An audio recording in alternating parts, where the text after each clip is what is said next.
Hello दोस्तों, bike mechanic rider channel पर आपका स्वागत है। दोस्तों, आज का विषय, अगर आप लॉन्ग टूर के लिए निकलते हैं बाइक के ऊपर, लॉन्ग टूर यानी ज़्यादा दूरी पर जाना है ना, ज़्यादा दूरी पर 100 किलोमीटर, 200 किलोमीटर, 500, 1000 किलोमीटर जैसे लॉन्ग टूर पे ऊपर जाते हैं। मैं जाते समय यही बात को ध्यान में रखता क्या क्या करना चाहिए। तो लॉन्ग टूर पर जाते हैं उस समय आपको बाइक में क्या क्या देखना है, क्या क्या चेकिंग करना है, ये विषय है। तो चलो शुरू करते हैं। अगर मेरे चैनल को सब्सक्राइब नहीं किया है तो प्लीज सब्सक्राइब करें, बेल आइकन को प्रेस करना ना भूलें, स्किप ना करें क्योंकि आपको जानकारी नहीं मिलेगी। हाँ, लास्ट तक आपको वीडियो देखना है। तो विषय के तरफ चलते हैं।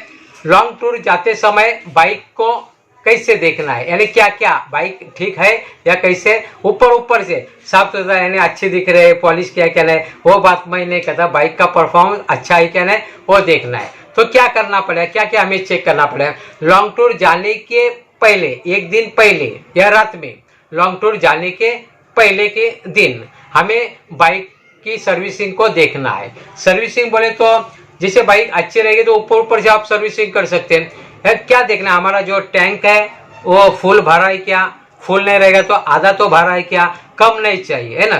कम रहेगा तो फिर से आपको कोई जगह पर हमें ऐसी जगह होते हैं कि जहाँ पे हमें पेट्रोल पंप दिखाई नहीं देता, पेट्रोल पंप नहीं होता, ऐसे भी होता है। कभी आगे चलेगी, आगे पेट्रोल पंप नहीं है, क्या करेगा, फ्यूल खत्म हो गया तो कम से कम आधा पेट्रोल तो होना चाहिए। जगह जगह पे आने के बाद इंडिकेटर में देखना है फ्यूल का कितना फ्यूल बचा है वो देखना है। फ्यूल ज़्यादा कम ना रखे, लॉन्ग टूर जाते समय भरेला। मैं तो लॉन्ग टूर जाते समय फुल टैंक करता, लेकिन फुल टैंक करते समय कैसे करना है उसका देखना है, नहीं तो पेट्रोल पंप के ऊपर आपको ठगाया जाएगा है ना। फ्यूल टैंक जिसको पता नहीं उसने फ्यूल टैंक कभी भरना नहीं, इसके भी मैं गारंटी आप लोगों को बता रहा। कैसे भरना है फुल टैंक, तो उसका मैंने वीडियो ऑलरेडी बनाया है। देखो वीडियो बहुत है अपने, आप देखते रहो है ना, अलग अलग प्रकार के वीडियो। अगर आपको कोई विषय की जानकारी चाहिए तो कमेंट बॉक्स में बोलो, विषय बोलो, वही पॉइंट पकड़ के मैं हमेशा डायरेक्टली वीडियो बनाते रहता। कुछ बात मैं सोचता डायरेक्टली, मेरा जो अनुभव है 40-45 साल में बाइक चलाता है वही अनुभव मैं आप लोगों के सामने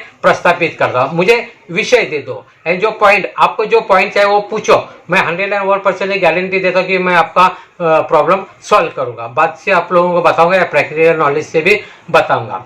तो अपना जो अभी का जो विषय है, लॉन्ग टूर जाते समय क्या करना है, तो मैंने सबसे पहले बोला टैंक को फुल करो, पहले दिन या रात में जाने के पहले फुल करो, टैंक फुल करो। अगर फुल भी नहीं है तो हाफ तो रखो, लेकिन बार बार देखना है जाते समय कि हमारा जो फ्यूल है कितना कम है। रिजर्व लाने की कोशिश ना करना, रिजर्व में बाइक लॉन्ग टूर जा रहे हैं ना हम लोग, तो रिजर्व ना लाना। पेट्रोल पंप मिलेगा आगे नहीं मिलेगा बोल नहीं सकता, कितने किलोमीटर के बाद पेट्रोल पंप होगा बोल नहीं सकता। कोई रोड रहता है ऐसा जंगल जैसा, वो ऐसा भी रास्ता होता है, पेट्रोल पंप आपको नहीं रहता। पेट्रोल पंप कहाँ पर रहेगा, ज़्यादा करके हाईवे में बीच में आ सकता है, या जहाँ पर जो ट्रांसपोर्ट आता जाता है, यातायात ज़्यादा है तो वहाँ पर पेट्रोल पंप पर। क्योंकि हम लोग अकेले जा रहे, कोई तो ऐसे एरिया में कि जहाँ पर पेट्रोल पंप आपको ज़्यादा नहीं मिलेगा, दिखाई नहीं देगा, तो उस समय इसके लिए हमें टैंक फुल करना है। उसके बाद बार बार हमें रुकना भी अच्छा नहीं, रुकना है लेकिन बाइक को ठंडा करने के लिए। जैसे अपनी बाइक कितनी सीसी की है, कैसे उसके बारे में मैंने वीडियो बनाया, कितनी सीसी की बाइक को ले कितना किलोमीटर जाने के बाद ब्रेक लेना चाहिए, इसका मेरा वीडियो ऑलरेडी अपलोड किया है, वो आप देख सकते हैं। तो वहाँ पर आप ब्रेक ले सकते हैं, जो भी आपका ढाबा होगा है, जो भी होटल बिटल मिला, जो भी आप भी आराम कर सकते हैं, बाइक को भी ठंडा कर सकते हैं ना। उसके बारे में यानी टैंक के बारे में मैंने फ्यूल के बारे में बात बताया।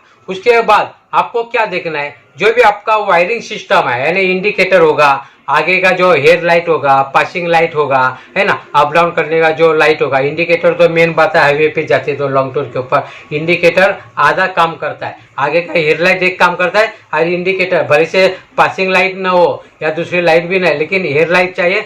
रात अगर होगी तो दिखने के लिए, दिन में अगर जाते हैं तो हेडलाइट नहीं रहेगी, चलेगी, लेकिन इंडिकेटर का होना 101% अच्छा है। क्योंकि पीछे वाले बाइक को या पीछे वाले व्हीकल को हम लोग इशारा दे सकते हैं ना कि मुझे राइट में जाना है, लेफ्ट में जाना है, तो वो सावधान में रहेगा, वो आगे आने की कोशिश रहेगा। यानी इंडिकेटर सही मात्रा में चेक करो बराबर होता है या नहीं। वो इंडिकेटर का जो स्विच होता है हैंडल में, वो वहाँ पे भी देखो कभी कभी लूज होता है, कभी कभी बसता है नहीं बसता, कभी उल्टा सुल्टा भी होता है। वायरिंग को चेंज करो, तो उसको पहले देखना है। यानी पेट्रोल को देखना है, पेट्रोल टैंक पूरा भरा करना है, इंडिकेटर को देखना है ना। उसके बाद जो स्पार्क प्लग है उसको भले से अच्छा होगा, फिर भी लॉन्ग टूर जाने के पहले स्पार्क प्लग की सफाई कर दो। स्पार्क प्लग की सफाई कैसे करनी इसके बारे में मैंने ऑलरेडी वीडियो बनाया है, तो स्पार्क प्लग की सफाई करो, है ना, वो भी बात है। उसके बाद मैं बात बताना चाहता हूँ, जो हमारा टायर है, दोनों भी टायर, इसमें जो मैनुअल बुक में दिया है उसके हिसाब से आप लोगों को एयर फिलअप्स करना है ना, यानी हवा भरनी है टायर में, टायर कम नहीं चाहिए। मैं क्या करता है, मैनुअल बुक में दिया उससे अलावा मैं थोड़ा सा हवा ज़्यादा भरता, क्योंकि मेरा अनुभव ऐसे कि ज़्यादा हवा, जितनी ज़्यादा हवा रहेगी पंक्चर तो नहीं होता है, हवा ज़्यादा रहेगी तो पंक्चर नहीं होता, क्योंकि जो भी कील होगी या पत्थर होगा बाजू में फेंक दिया जाता है, पंक्चर नहीं होगा, कड़क होता है ना लकड़ी के जैसा टायर, इसलिए मैं ज़्यादा भरता है। जो मैनुअल बुक में दिया है मैं आप लोगों को रिव्यू कमेंट नहीं करता, नहीं तो अगर बाई चांस कोई होगा तो बोलेंगे सर आपने बताया मेरा ऐसा ऐसा हो गया, है ना, फट गया टायर, फट गया। ये ज़्यादा भी मत, थोड़ा सा पॉइंट ज़्यादा भर दो, है ना, ये सब से होता है। मैं तो वैसे ही करता है मैनुअल बुक, क्योंकि मेरा भी 6 साल में एक भी पंक्चर नहीं है ना। उसका अलग अलग कारण, मैं काउंटर स्टीयरिंग भी करता हूँ और संभाल के चलाता हूँ, है ना, वही सब जो खेलने के लिए तो मैं काउंटर के स्टीयरिंग करके मैं बाजू से निकल जाता हूँ, उसका भी मैंने अलग वीडियो बना दिया है ना, वो भी आप देख सकते हैं। तो हवा टैंक फुल भरो, उसके बाद स्पार्क प्लग क्लीन करना है अच्छा रहेगा। फिर भी पहले दिन निकालने के पहले स्पार्क प्लग को सफाई करना है, क्लीन करना है। क्लीन करने का वीडियो मैंने ऑलरेडी दिया है। जो आपका जो टायर में हवा है वो भी भरो, टायर की हवा ठीक से है क्या नहीं उसको चेक करो। उसके बाद जो एयर फिल्टर होता है, एयर फिल्टर अलग अलग प्रकार का होता है, पीछे बाजू भी होता है। अभी नई बाइक में जो पीछे इसके दूसरे तरफ है वहाँ पे पुट्टे का है, स्पंज का भी होता है, उसको सफा करो। वो गीला नहीं होना चाहिए, इसका केयर हमें लेना है, यानी काळजी लेने उसके तो ठीक से होना चाहिए, साफ सुथरा होना चाहिए उसको। वो यानी एयर फिल्टर कैसे सफा करना उसका भी मैंने वीडियो बहुत है, जिसे बातें बीच में आ जाएगा, आप वीडियो अलग से देख सकते हैं। एयर फिल्टर को भी सफा करो, यानी टैंक फुल करो, जो अपना स्पार्क प्लग है उसकी सफाई करो, टायर में हवा फुल रखो, उसका एयर फिल्टर है उसकी भी सफाई करो, इंडिकेटर की लाइट वगैरह है उसको भी देखो। हेड लाइट अगर नहीं रहेगी फिर भी चलेगा, दिन में होती है, लेकिन रात में अगर होती है तो आपको पासिंग लाइट की जरूरत होगी, हेड लाइट की जरूरत होगी। इंडिकेटर 100% होना ही चाहिए, बिना इंडिकेटर लॉन्ग टूर ना जाए, ये मैं आप लोगों को बात बताना चाहता। उसके अलावा क्या होना चाहिए हमारे पास, फर्स्ट एड जो उपचार करते ना वो होना है। बाई चांस कभी कुछ हो तो हमारे पास फर्स्ट एड का जो ट्रीटमेंट हो करने का जो चाहिए ना, दवा वगैरह जो भी चाहिए, है ना, ये भी चीज़ है।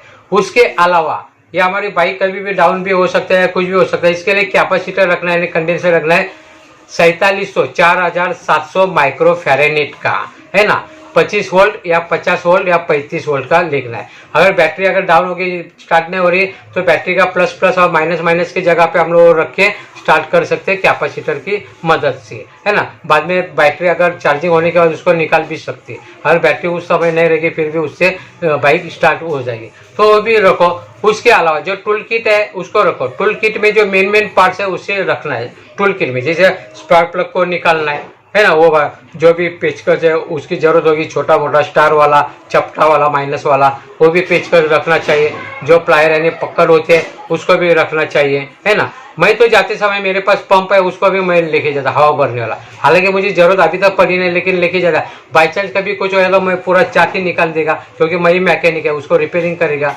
मेरे व्हील के अंदर वो भी आप काम कर सकते हैं। जो मेरा दोनों भी व्हील है इसमें एंटी पंक्चर लिक्विड है, anti puncture liquid. By chance अगर कील घुस गए तो उसको निकालना, बाइक को चलाते रहे ऑटोमेटिकली वो पंक्चर निकला, कोई जरूरत नहीं, वो तो है। लेकिन हवा कम होगी तो भरने के लिए कभी किधर नहीं मिले तो मैं भी साथ में लेके जाता हूँ। उसके अलावा पंक्चर का सामान तो मेरे पास होता है, अलग अलग प्रकार का जो टूल किट होता है वो भी आपको साथ में लेके जाना है, क्योंकि जरूरत होती है ना ज़्यादा उसकी। छोटी मोटी चीज़ है वो लेके जाना है। जैसे मैं लॉन्ग टूर पे जाता हूँ तो मैं अपने बाइक के लिए पेटी है ये भी लेके जाता, कभी कभी और कुछ बोझा रहेगा तो पीछे भी लगाता हूँ, उस तरफ भी लगाता हूँ, लेके जितनी जरूरत है। पहले दिन हमें सोचना है लॉन्ग टूर जाने के पहले दिन, क्योंकि बाद में हमें दिमाग में नहीं आने वाला है क्या लेके जाना है क्या नहीं, तो इनको सब हमें लेके जाना है और लेते जाना। और सबसे अच्छी बात, कभी भी हेलमेट पहनना चाहिए, भले से लॉन्ग टूर ही नहीं है या वहाँ कभी भी नज़दीक जा रहे फिर भी हेलमेट पहननी ही चाहिए। अगर हेलमेट नहीं पहनेंगे तो उसका दुष्परिणाम आपको भुगतना पड़े। जैसे जो ट्रैफिक हवलदार वो तो चलन तो काट सका, उसके अलावा वो तो अलग बात है, पैसा तो चला जाएगा, लेकिन अगर आपका एक्सीडेंट हो गया तो बुरी तरह कुछ भी हो सकता है ना, इसके लिए हेलमेट का होना जरूरी है। लेकिन लॉन्ग टूर जाते तो आपको जो बाइक गियर होता है जो भी पहनना है वो सब पहनना है, जो नी गार्ड है उसको पहनना है, एल्बो को पहनना है, सब पहनना है ना, ये सबसे जाना है। और एक महत्वपूर्ण बात, आपको गॉगल ये हिसाब से लेना है, जैसे कभी कभी चलाते समय हाईवे के ऊपर जो सामने से जो गाड़ी आएगी, जो भी व्हीकल, उनके अगर पावरफुल अगर लाइट होगी, हेड लाइट पावरफुल होगी, तो हमारे आंखों में जो रोशनी जाके थोड़ा एक्सीडेंट हो सकता है, कुछ भी हो सकता है ना। इसके लिए अगर जो हम लोग अगर गॉगल लगाते, चश्मा लगाते, तो जिससे हमें सामने का बात क्लियर दिख सकता है, यानी रोशनी से हम लोग बच सकते हैं। बाइक चलाने के लिए जो गॉगल होता है वही लेना है, दूसरा नहीं लेना है, उसको ही लेना है, यानी वो भी होना जरूरी है। उसके बाद और एक बात, आपकी जितनी भी बाइक की चाबियां होती है ना, भले से वो इग्निशन की हो, है ना, या जो फ्यूल का भी ऑन ऑफ का जो भी चाबी होगी, कोई भी प्रकार की चाबी, ये दो चाबी अपने पास होनी चाहिए। एक बाइक में लगाइए, दूसरी बाइक है उसको बॉक्स में रख के आपका पैकिंग करके रख दो। लॉन्ग टूर जाते समय, नजदीक की बात नहीं, लॉन्ग टूर के समय वो रख दो। क्योंकि क्या होता है, बाई चांस कभी कुछ होगा, समझो एक्सीडेंट हो गया, बाइक गिर गई, तो जो फ्यूल के तरफ का जो ऑन ऑफ करने के लिए आपने जो चाबी लगाए है ना, चाबी कोई लगाते हैं ना चाबी वाला चीज, यानी चोरी ने फ्यूल होना चाहिए, इसके लिए वो सिस्टम लगाते हैं ना, वो चाबी अगर टूट गई तो आप कैसे उसको खोलोगे, है ना, दूसरी चाबी तो बैठेगी नहीं उसमें, तो आपकी जो बनाने चाबी, इसके लिए वो बाइक रखना चाहिए, है ना। मैं ऑलरेडी दूसरा एक वीडियो मैं बनाऊंगा, बिना चाबी से आपको हैंडल कैसे खोलना है उसके बारे में वीडियो बना। भले से वो चाबी घूम गई तो क्या करना उसका मैं अलग, क्योंकि अभी वो विषय नहीं है। तो दोस्तों मैं अलग अलग बात आपको बताना चाहता हूँ लॉन्ग टूर जाते समय। और एक बात महत्वपूर्ण बात क्या बताना चाहता हूँ, जैसे कि आपकी जो चेन है ना, चेन पीछे के व्हील में जो चेन लगती है, चेन उसको लुब्रिकेट कर दो। अच्छा, लुब्रिकेट ज्यादा ऑयल ना डाले ना कम डाले, जिसको सफिशिएंट जितनी चाहिए उतनी की जरूरत है उतना लुब्रिकेट करो। और देखना है वो भी 1 इंच फ्री प्ले रखना चाहिए चेन, देखना है ऊपर नीचे कितना, 1 इंच, ज्यादा ढीली नहीं चाहिए, ज्यादा टाइट नहीं चाहिए।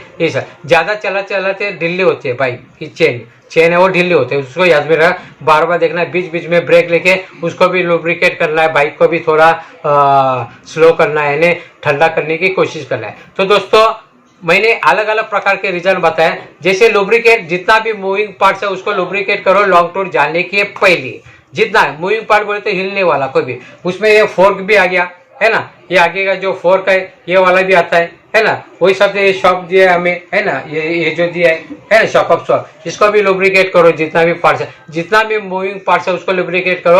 और दूसरी बात आपका जो याद में आ गया अभी, इसके लिए जो आपका जो मिरर है दोनों बाजू को, इसको इस सब से एडजस्ट करो ताकि आपको पीछे की दोनों भी गाड़ी, इधर की भी और इधर की भी गाड़ी स्पष्ट यानी अच्छा दिखाई दे, है ना, अच्छा दिखाई दे, उसको एडजस्ट करो। कैसे भी मिरर को रख के फायदा नहीं, बराबर दिखना है उसको, यानी मिरर होना जरूरी है लॉन्ग टूर के लिए।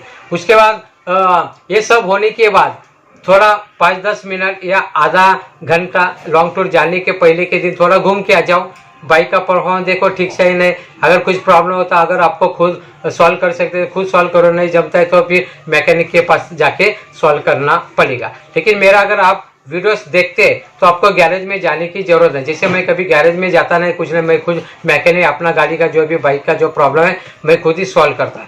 जो भी आपको अगर कुछ सवाल पूछना है तो कमेंट बॉक्स में पूछ सकते हैं, इसके हिसाब से मुझे पॉइंट मिलता है। दोस्तों यहाँ पर मैं रुक जाता हूँ क्योंकि वीडियो ज़्यादा लंबा हो रहा है। अगर आपको मेरा ये वीडियो अगर अच्छा लगता है तो प्लीज़ लाइक करें, मित्रों के साथ दोस्तों के साथ शेयर करें। अभी तो आपने मेरे चैनल को सब्सक्राइब नहीं किया रहेगा तो प्लीज़ सब्सक्राइब करें, मुझे सब्सक्राइबर की बहुत ज़रूरत है। प्लीज़ सब्सक्राइब करो, व्यूज़ भी बढ़ाए, आपका भाई समझ के सब्सक्राइब करो। आपने मेरा वीडियो देखा, थैंक यू।